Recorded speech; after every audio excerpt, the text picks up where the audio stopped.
Nooy may isang batang paslit na mahirap, malungkot at medyo maliit.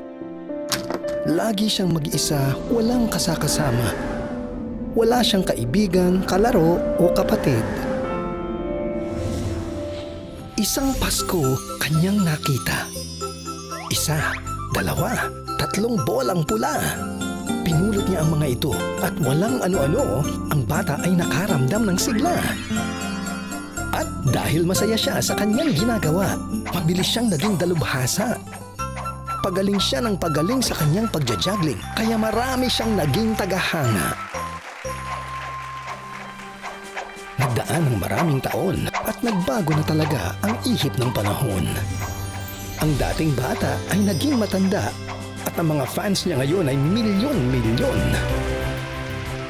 Oo, mayaman na rin ang dating bata at hindi na 3 bolang pula ang ginajuggle niya, kundi bahay at lupa, sasakyang mag-ara, bangko, building at barkada.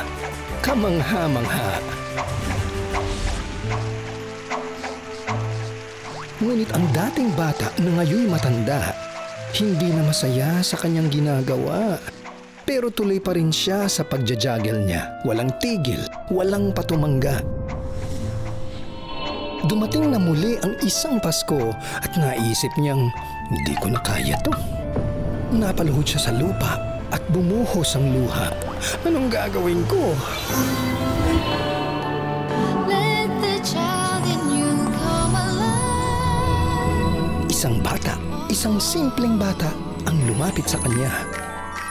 At sa mahinang tinig, siya'y napakinig. At ito ang mensahe niya.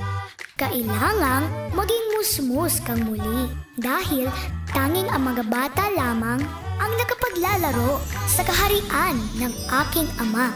Sabay may inabot ang bata sa kanya. 1, 2, 3 bola na pula. Alam na ng dating bata ang gagawin niya. At mula noon, ang lahat ay naging sama-sama sa saya. 1, 2, 3, 4, 5. Happy kid, happy Christmas, kapatid. Happy kids month.